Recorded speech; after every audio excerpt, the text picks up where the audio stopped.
April 2026 TVK DMK அப்படின்னு நிறைய political party இந்த எலெக்ஷனுக்காக நிறைய ப்ராமிஸ் வந்து நம்ம கிட்ட கொடுத்துட்டு இருக்காங்க. ஒரு சாமானிய மக்களுக்கு இதெல்லாம் பார்க்கும்போது டிஎம்கே வந்து நான் 2000 ரூபாய் மாசம் உனக்கு தரேன் பண்றாங்க. அதே சைடு இன்னொரு தடவை தளபதி சைக்கிள் அப்படியே வந்து எல்லாரும் இம்ப்ரெஸ் பண்ற மாதிரி என்ன சொல்றாரு, 2500 ரூபாயை நான் தந்துடுறேன் அப்படிங்கிறாரு. யாருக்கு தான் ஓட்டு போடலாங்க? இத்தனை பேர் இவ்வளவு ஐடியாவை சொல்லிட்டு இருக்காங்க. இந்த இடத்துல ஒவ்வொரு பொலிட்டிக்கல் பார்ட்டியுமே பணம் தராங்க, ஃப்ரீ பஸ் தராங்க, விமனுக்கு எஜுகேஷன் தராங்க, அன்எம்ப்ளாய்மெண்ட் தீர்த்து வைக்கிறேன் அப்படின்றாங்க, வறுமையை ஒழிக்கிறேன்றாங்க. இவ்வளவு விஷயம் எல்லாரும் ப்ராமிஸ் பண்றாங்க பாத்தீங்களா? இது யாருக்கு தான் ஓட்டு போடலாம் அப்படின்றத பாக்குறதுக்கு தான் இந்த ஒரு வீடியோ. இந்த வீடியோல 4 விஷயம் மொத்தமா நம்ம கவர் பண்ண போறோங்க. என்னன்னா, டிஎம்கேயோட ரெக்கார்ட் என்ன, டிஎம்கே இவ்வளோ நாள் அவங்களோட ஆட்சியில அவங்க ப்ராமிஸ் பண்ணதை சொன்னாங்களா இல்லையா அப்படின்றது. அடுத்த விஷயம் கரப்ஷன், போலீஸோட ப்ரூட்டாலிட்டிங்க. போலீஸ் வந்து எவ்வளவு விஷயம், எவ்வளவு நிறைய நிகழ்வுகள்லாம் நடந்து மக்களை தாழ்த்தப்படுறாங்க அப்படின்றதையும் பார்க்க போறோம். இன்னொரு விஷயம் லாஸ்டா டிவிகேயோட ரியாலிட்டி.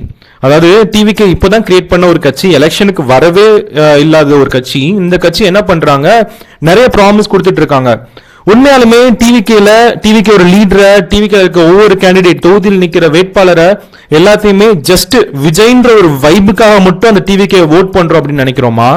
இல்ல உண்மையாலுமே அந்த கட்சியில அந்த ஒவ்வொரு தொகுதி வேட்பாளருமே பாத்தீங்கன்னா அவங்க நல்ல ஒரு பாலிசி வச்சுதான் இருக்காங்களா அப்படின்றதுதான் இந்த வீடியோல முழுசா பார்க்க போறோம். இது எல்லாத்துக்கும் முன்னாடி இந்த வீடியோ எங்க டீமோட மிகப்பெரிய ஒரு உழைப்பு தான். நிறைய விஷயங்கள் ரிசர்ச் பண்ணி, நிறைய விஷயங்களை கேட்டு ரெஃபர் பண்ணி, நியூஸ் பேப்பர்லாம் நிறைய ரீட் பண்ணி இந்த வீடியோ கிரியேட் பண்ணிட்டு இருக்கோம். நிறைய புள்ளி விவரங்களும் இந்த வீடியோ இருக்கு. இந்த வீடியோவை முழுசா பாருங்க. வீடியோக்குள்ள போறதுக்கு முன்னாடி நம்ம சேனலை சப்ஸ்கிரைப் பண்ணுங்க, இந்த வீடியோவை லைக் பண்ணுங்க. ஃபர்ஸ்ட் விஷயம் நம்ம பார்க்க போறது டிஎம்கேவோட ஒரு ரிப்போர்ட் கார்டு தான்.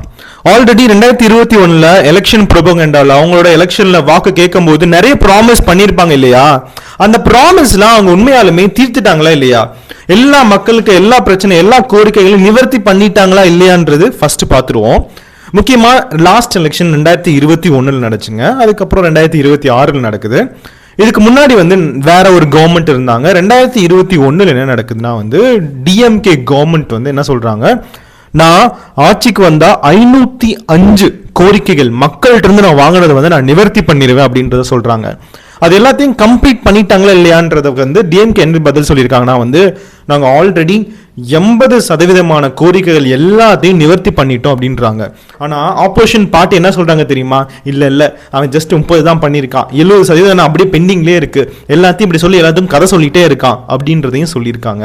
உண்மையாலுமே இதுக்கான ஷாக்கிங் டேட்டா என்ன சொல்லுதுன்னா, நாங்கள் நிறைய இன்ஃபர்மேஷன் இந்த வீடியோவை நாங்கள் எடுக்கிறதுக்கு முன்னாடி ரிசர்ச்ல எல்லாம் நிறைய பண்ணிட்டு இருக்கும்போது என்ன சொல்றாங்கன்னா, அது எல்லாத்தையும் டீட்டெயிலாகவே நாங்கள் வச்சிருக்கோம். என்னன்னா வந்து விமனுக்கு மந்த்லி எய்டு பணம் தரேன்னு சொன்னாங்க, தந்தாங்க.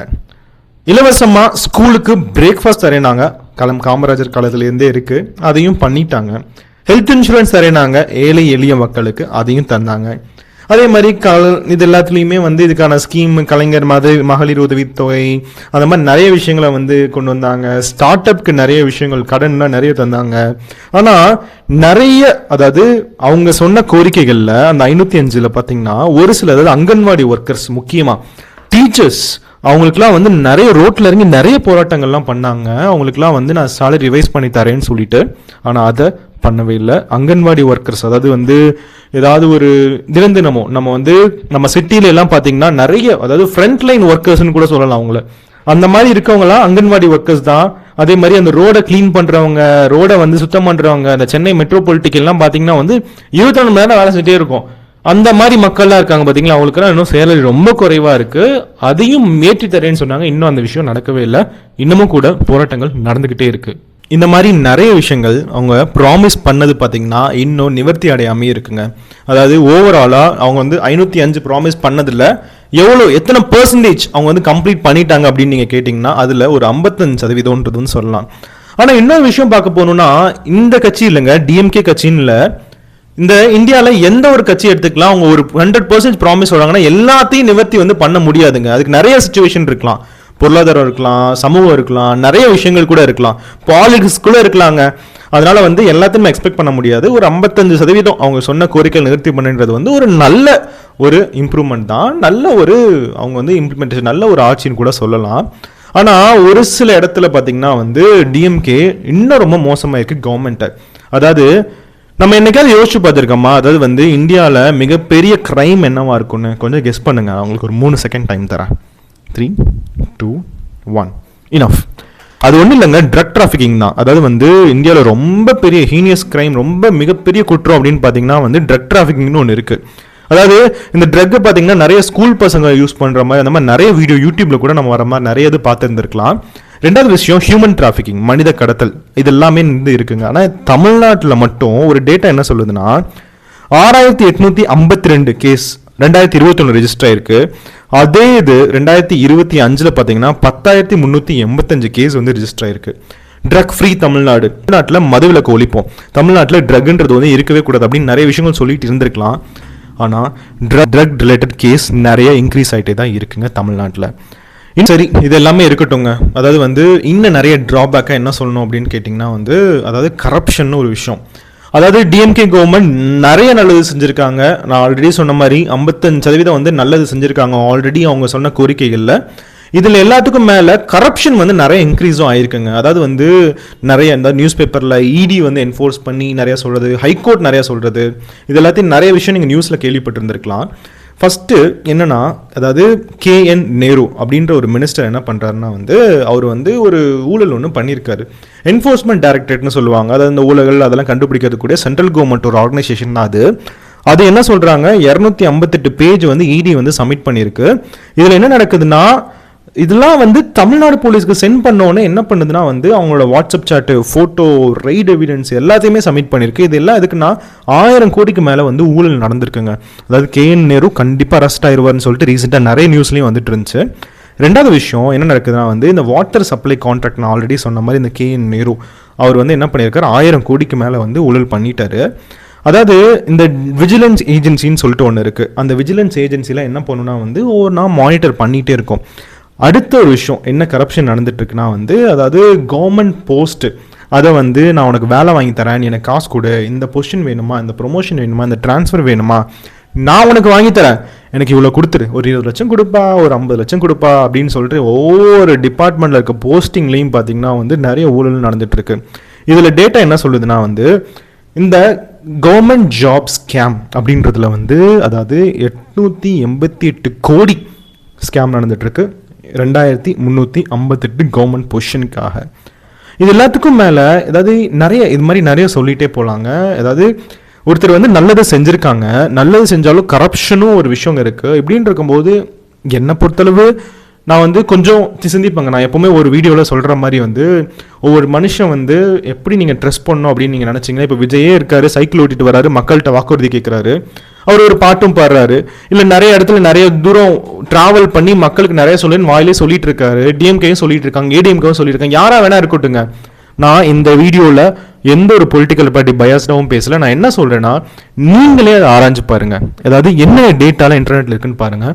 அதுக்காக இந்த வீடியோ சப்ஸ்கிரைப் பண்ணுங்கள். கண்டிப்பாக இந்த வீடியோ வந்து உங்களுக்கான பதிலாக இருக்கும். எல்லாமே கவர்மெண்ட் ஆத்தரைஸ் டேட்டா தான். ஒரு விஷயம் ஸ்கேம் பண்ணியிருக்காங்க, இடி வந்து ரைட் பண்ணியிருக்காங்க, இது எல்லாமே வந்து சென்ட்ரல் கவர்மெண்ட்டோட ஒரு சதின்னு சொல்லியிருக்காங்க. நான் எந்த தப்புமே பண்ணல.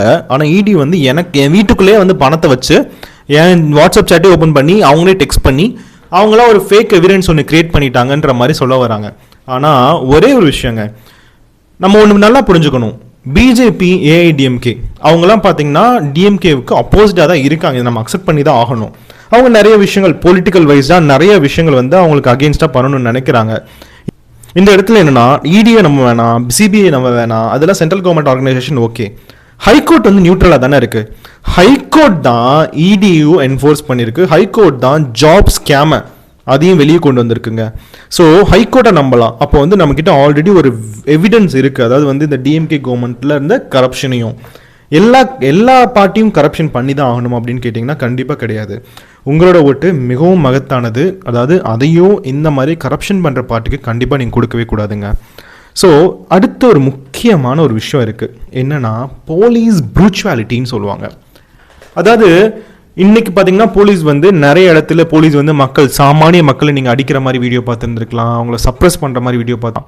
ஈவன் ஒரு மாதத்துக்கு முன்னாடி ஒரு ஜட்மெண்ட் கூட வந்துச்சுங்க. அதாவது வந்து 9 police officer, Tamil Nadu police officer வந்து டெத் பெனால்ட்டி கொடுத்துருக்கு. அதாவது ஹைகோர்ட் கொடுத்துருக்கு.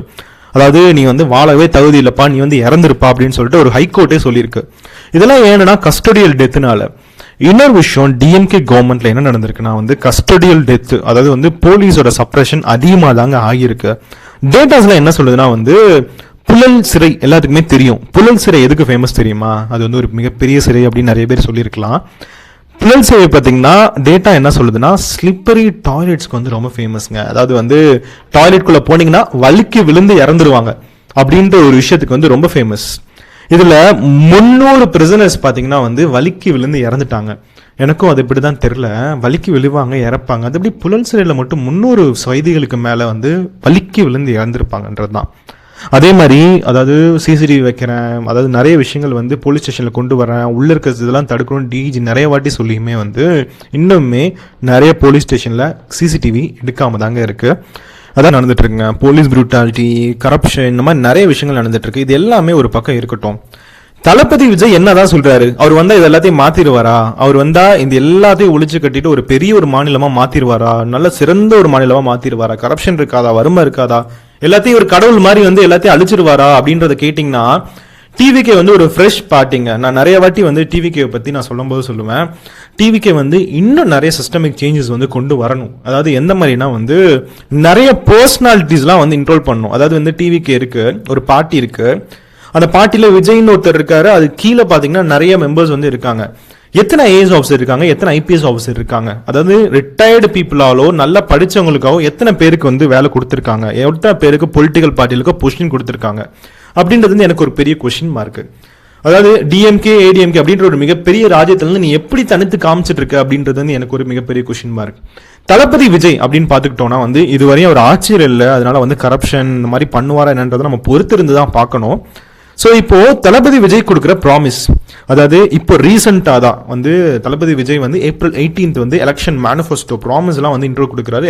கரெக்டா நான் வந்து ஆட்சிக்கு வந்து என்னென்ன பண்ணுவேன்றது வந்து அட்லீஸ்ட் ஒரு 10 நாளைக்கு முன்னாடி கொடுக்கறதுக்கு கூட பரவாயில்லைங்க. ஆனா வந்து இப்பதான் வந்து அவர் ரிலீஸே பண்ணாரு. எலெக்ஷனுக்கு முன்னாடி யாராவது ஒரு 15 நாளைக்கு முன்னாடி இதை ரிலீஸ் பண்ணுவாங்க. முன்னாடியே ஆரம்பத்துல இருந்தே நான் இதெல்லாம் பண்ணுவேன் அப்படின்றத வந்து டீட்டெயிலா அவர் சொல்லிட்டு இருந்திருக்கலாம். ஆனா வந்து அவர் சொல்லல. இப்போ என்ன நடக்குதுன்னா டிவிகேவோட எலெக்ஷன் மேனிஃபெஸ்டோல அவர் என்ன சொல்றாரு தெரியுமா? பிகினிங்ல டிவிகே பார்ட்டி வந்து மிகப்பெரிய ஒரு பொசிஷன்ல இருக்கும்போது ஃபர்ஸ்ட் விஷயம் டிவிகே வந்து என்ன சொன்னாங்கன்னா வந்து நான் ஃப்ரீபீஸை வந்து ப்ரொமோட் பண்ண மாட்டேன், இலவசங்களை நான் தமிழ்நாட்டுக்கு ப்ரொமோட் பண்ண மாட்டேன், இவ்வளவு அமௌண்ட் கொடுக்குறேன், இவ்வளவு ஃப்ரீயா கொடுக்குறேன்னு நான் ப்ரொமோட் பண்ண மாட்டேன்னு சொன்னாரு. ஆனா கடைசியில் இது டோட்டலா ஆப்போசிட்டாவும் முடிஞ்சிருச்சுங்க. அதாவது டிஎம்கே வந்து என்ன பண்றாங்க, மகளிருக்கு 2000 ரூபாயா நான் தரேன் அப்படின்னு சொல்றாங்க. ஆனா விஜய் என்ன பண்றாருன்னா உள்ள வந்து இல்ல நான் 2500 ரூபாயா நான் தருவேன் அப்படின்னு சொல்லியிருக்காரு. அதே மாதிரி விஜய் ஆட்சியில பாத்தீங்கன்னா வந்து 29 வயசுக்கு மேல நீங்க அன்எம்ப்ளாய்டா இருந்தீங்கன்னா, வேலை இல்லாம இருந்தீங்கன்னா மாசம் 10,000 உங்க அக்கௌண்ட் கரெக்டா கிரெடிட் ஆயிரும். ஆமாங்க, 29 வயசுக்கு மேல நீங்க அன்எம்ப்ளாய்டா இருந்தீங்கன்னா, வேலை இல்லாம இருந்தீங்கன்னா 10,000 ரூபாய் போட்டு வரேன்னு சொல்லியிருக்காரு. இன்னும் நிறைய விஷயங்கள் இன்ட்ரெஸ்டிங்கா இருக்கு, நான் சொல்றேன் பாருங்க. அதாவது வந்து அன்எம்ப்ளாய்மெண்ட் கிராஜுவேட்டுக்கு நான் சொன்னதா, அன்எம்ப்ளாய்மெண்ட் படிச்சு அன்எம்ப்ளாய்மெண்ட் இருந்தீங்கன்னா நிறைய பேருக்கு வந்து உங்களுக்கு பணம் கிரெடிட் ஆயிரும். அதே மாதிரி நீங்க காலேஜ் முடிச்சிட்டீங்க, அந்த டியூரேஷன்ல இருக்கீங்கன்னா பாத்தீங்கன்னா உங்களுக்கு 20 லட்சம் ரூபாய் வரை வந்து கவர்மெண்டே வந்து கடன் தரும். சோ இந்த மாதிரி நிறைய இலவசங்கள் கொடுக்குறாரு. ஒன்றும் இல்லைங்க, ஒரு சிம்பிளான ஒரு விஷயம் பார்க்கலாம். 2500 ரூபாய் தரேன் அப்படின்னு சொல்லியிருக்காரு பாத்தீங்கன்னா மகளிருக்கு. இப்போ தமிழ்நாட்டில் மக்கள் தொகை எவ்வளோன்னு பார்த்தீங்கன்னா மகளிர், அதாவது வந்து வீட்டில் ஹோம் மேக்கராக இருக்க மகளிரோட மக்கள் தொகை என்னன்னு பார்த்தீங்கன்னா 1.8 to 2 crore. 2 கோடி மக்கள் தொகை இருக்காங்க. இப்போ 2 கோடி நம்ம வச்சுக்கிட்டோம்னா ஒருத்தருக்கு 2500 ரூபாய் நம்ம தந்தோம்னா மொத்தமாக பார்த்தீங்கன்னா 65,000 கோடி வருதுங்க வருஷம். இது எல்லாத்தையும் நம்ம கூட்டி கழிச்சு பார்த்தோம்னா எவ்வளோ தெரியுமா வருது? 1 லட்சம் கோடி டு 1.5 லட்சம் கோடி புதுசா கவர்மெண்ட்டுக்கு தேவைப்படுது. ஆல்ரெடி நம்ம தமிழ்நாட்டில் எவ்வளவு கடன் இருக்குன்னு தெரியுமாங்க? 10 லட்சம் கோடி இருக்குங்க. 10 லட்சம் கோடி வந்து நம்ம தமிழ்நாட்டு மேல ஆல்ரெடி கடன் இருக்கு. உங்களுக்கு தெரிஞ்சோ தெரியாமலோ கவர்மெண்ட் வந்து உங்களை வச்சு உங்களை மேலேயே வந்து கடன் வாங்கியிருக்கும். ஸோ ஆல்ரெடி 10 லட்சம் கோடி இருக்க கடன்ல வந்து நீங்க மாசம் விமெனுக்கு பாத்தீங்கன்னா 2500 கோடி நீங்க தரேன் அப்படின்றது வந்து அது கண்டிப்பா எப்படி சாத்தியப்படும் அப்படின்றது வந்து தெரியல. அதாவது விஜய் பாத்தீங்கன்னா இலவசங்களை சொல்றாரு, அவரோட பாலிசி என்னவா இருக்கும் அப்படின்றது தான் எனக்கு இன்னும் புரியாம இருக்கு. ரெண்டாவது விஷயம் என்ன சொல்றேன்னா, ஒரு முக்கியமா அப்ரிஷியேட் பண்ணக்கூடிய ஒரு விஷயங்க, அதாவது வந்து கரப்ஷனை வந்து நான் வந்து ஒரு ஃப்ரீ கரப்ஷன் இருக்க வந்து ஒரு கண்ட்ரியை கிரியேட் பண்ணுவேன் அப்படின்னு சொல்லியிருக்காரு. அதே மாதிரி ஆன்டி கரப்ஷன் கமிஷன் அதெல்லாம் வந்து இண்டிபெண்டாவே ஆக்கிடுவேன் அப்படின்னு ஆல்ரெடி இருக்குங்க, ஆனால் அது வந்து இண்டிபெண்டா இல்லை. அதே மாதிரி முக்கியமான விஷயம் அவர் அட்ரஸ் பண்ணது பார்த்தீங்கன்னா போலீஸ் ரிஃபார்ம், அதாவது வந்து காவல்துறையை வந்து மொத்தமாக நான் மாற்றி அமைப்பேன், அந்த ஸ்ட்ரக்சரே நான் சேஞ்ச் பண்ணுவேன் அப்படின்னு சொல்லியிருக்காரு. சிசிடிவியை எல்லாத்துக்கும் இம்ப்ளிமெண்ட் பண்ணுவேன், ஆன்டி டார்ச்சர்லாம் இம்ப்ளிமெண்ட் பண்ணுவேன், டக்குன்னு வந்து மக்கள் கம்ப்ளைண்ட் பண்ணுற மாதிரி ஒரு விஷயத்தை கிரியேட் பண்ணுவேன், 5 நிமிஷத்தில் போலீஸ் ரெஸ்பாண்ட் பண்ணுற மாதிரி ஒரு விஷயத்தை கிரியேட் பண்ணு அப்படின்றாரு. கண்டிப்பா இந்த விஷயத்துக்கு ஹேட்ஸ் ஆஃப். ஏன்னா இந்த மாதிரி ஒரு பாலிசி தாங்க நானும் எதிர்பார்க்கிறேன். அதாவது வந்து இந்த மாதிரி ஒரு சிஸ்டமிக் சேஞ்சஸ் வந்து ஒரு லீடர் வந்து கொண்டு வரணும். தான் இல்லைனாலும் இந்த கவர்மெண்ட் வந்து நல்லா ஃபங்க்ஷன் ஆகணும், அதை கொண்டு வரணும். அடுத்த விஷயம் என்ன பண்றாருன்னா வந்து நிறைய மகளிருக்கான நிறைய வெல்ஃபேர், குழந்தைங்களுக்கான வெல்ஃபேர். இப்போ கல்யாணம் ஆயிடுச்சு ஒருத்தவங்களுக்கு அப்படின்னா வந்து உடனே பட்டு புடவை, அதே மாதிரி 1 கிராம் தங்கம், இந்த மாதிரி நிறைய பாலிசிஸ் வந்து இலவசங்களும் நிறையா இருக்கு. அதே மாதிரி சிஸ்டமிக் சேஞ்சஸ் ஒரு 25% இருக்குங்க. நான் என்ன நினைக்கிறேன்னா வந்து டிவிக்கு வந்து ஒரு நியூ ஆப்பர்ச்சுனிட்டி. ஆனால் இருந்தாலும் இன்னும் நிறைய ஒரு கண்ட்ரியை கவுன் பண்ண அளவு இன்னும் நிறைய சிஸ்டமிக் சேஞ்சஸ் வந்து அந்த பார்ட்டி கிரியேட் பண்ணி தான் ஆகணும். ஆமாங்க, அதாவது வந்து ஒரு கண்ட்ரி இருக்கு, அந்த கண்ட்ரி ஒரு தமிழ்நாடுன்னு ஒரு ஸ்டேட்டே இருக்கு, அதை வச்சுக்கோங்களேன். அதையே ரன் பண்ணுவேன் அப்படின்றது கேட்டிங்கன்னா அது மிகப்பெரிய ஒரு கஷ்டமான ஒரு விஷயம் தான். நிறைய பாலிசி, நிறைய சிஸ்டம், இதெல்லாம் நீங்கள் கிரியேட் பண்ணுங்க. எல்லாத்துக்கும் நீங்கள் வந்து மூக்க நுழைச்சி லீடர் இருக்காரு, தலைவர் இருக்காருன்னு நம்ம பண்ண முடியாது. ஸோ இது எல்லாமே இருக்கட்டுங்க. நான் என்ன எதிர்பார்க்குறேன்னா வந்து விஜய் இது எல்லாத்தையும் தமிழ்நாடு இருக்க எல்லா பிரச்சனைகளையும் இன்னும் டீட்டெயிலாக ஒரு பாலிசியை அட்ரஸ் பண்ணியே ஆகணும்.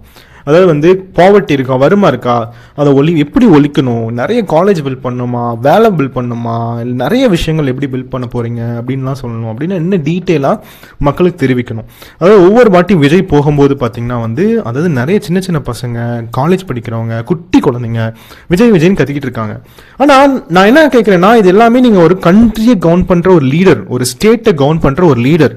அப்போ நீ பாலிசி பத்தி பேசுவீங்களா, இல்ல டீட்டெயிலான பாலிசி பத்தி பேசுவீங்களா, இல்ல டீட்டெயிலான இந்த கரப்ஷனை ஒழிக்கிறதுக்கான திட்டத்தை பத்தி பேசுவீங்களா, இல்ல அடுத்த கட்சி இப்படி பண்ணிட்டாங்க, இந்த கட்சி இப்படி பண்ணிட்டாங்க, இதை மட்டுமே பேசிட்டு கண்டிப்பா ஓட்டை வாங்கிட்டு ஜெயிச்சிடலாம் நினைக்கிறீங்களான்றது வந்து எனக்கு ஒரு மிகப்பெரிய கொஸ்டின் மார்க்கு.